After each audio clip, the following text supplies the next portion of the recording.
There are many aspects of Islamic law that today we take for granted.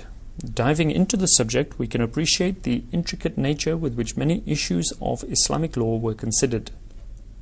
Here, the topic in question is the washing of the arms when making ablution. Ulama agree that both are obligations because of the express words of the Quran. Okay, again reinforcing that everything in the Quran is farz. What is in disagreement is the inclusion of the elbows within the forearms. Okay, so that the hoo-ha now, disputation, is to wash the hands and your forearms. Okay, now the difference of opinion is whether to include the elbows inclusive of the forearm, whether that should be included or not included. Okay. Now, Imam Sahib, Imam Malik and Imam Shafi rahmatullahi consider their inclusion as farz, whilst the others sort of abstain and they disagree. There's only actually two. There's a fiqh Jafariya as well, which we shall not go into at this moment in time. The disagreement is based around the preposition. Actually, it should be harf jar there. Their disagreement is based around the preposition ila, to, up to, and the term yad. Okay, so it's like, yeah, ila, which means up to. Now, and the term yadun, the term hand. So there's two particular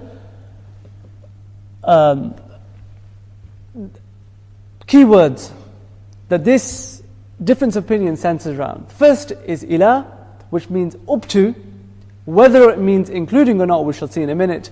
And the second is yadun, which means hand. These terms have different meanings according to the Arabs. The preposition ila, and as preposition, does anybody know what preposition is before we go on? Most of you guys are scientists, so sorry? Any grammarians here? I know there's one. Anybody know what a preposition is?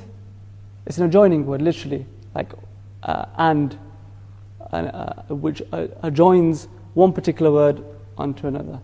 Okay, which is used. That's a preposition.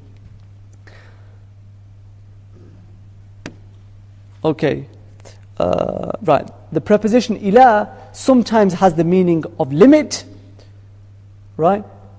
Up to, and at other times it means with. Okay. The word yadun, hand, according to Arabs, can have three particular meanings. It can mean simply the hand. It can mean secondly the hand and the forearms, or lastly it can mean the hand, the forearm and the elbow, all inclusive. And Imam Sahib says that it is the latter. It includes the hand. When you say the word hand, what you essentially mean is inclusive of the forearm and inclusive of the elbow. So three different common usages that the word hand can have amongst the Arabs. Hand obviously can mean just hand per se on its own. Secondly, it can mean the forearm. And thirdly, it can mean all together, everything included. All for all, one for all.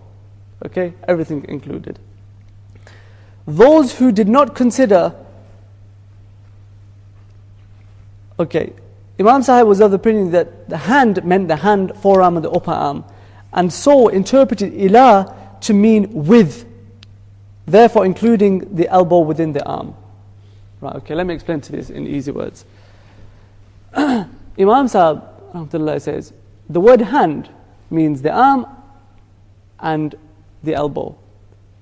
Because he interprets the arm to be then three, he then says this word ila will mean inclusive of that particular thing. So, in this instance,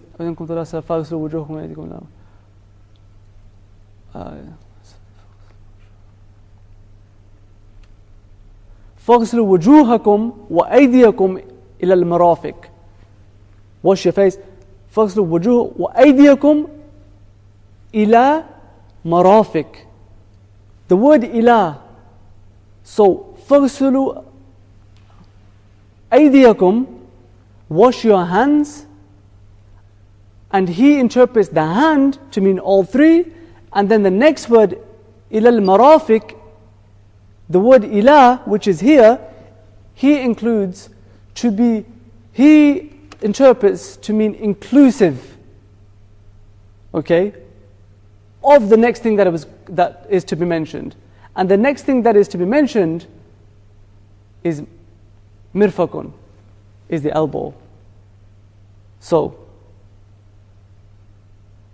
can somebody just say that back to me, because I think it's slightly confusing.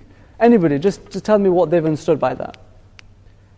As Imam Ibn translated ila to mean the whole, up to the elbow, basically. Up to the elbow, not past. Right, okay. Half thing. He translated the hand to be inclusive of the elbow. Therefore, because he was of that opinion, there were three opinions, wasn't there? Just the hand, the forearm, and the hand. And the third, the hand, the forearm, and the elbow. And because he took it to be the latter, he then said the word ila means to be inclusive of the elbow. Okay? So he interpreted the hand to be up to there, and the next word ila, which means up to, he just, alright, for instance, okay, I said to one of you, can you go up to the back wall, please? Does that actually mean right up to the back wall without touching it, or does that mean you hop over and you sort of level or pass beyond that point? And this is what Imam was saying. If you're the opinion that if I said to you, go to the back wall, if you're the opinion that it means inclusive, then what you would do, if I said, then what you would, how you would interpret the word ila would mean up and inclusive of the whole wall. Okay? You would interpret the ila to mean inclusive of that. See, it all centers around the word ila that was causing this sort of disagreement.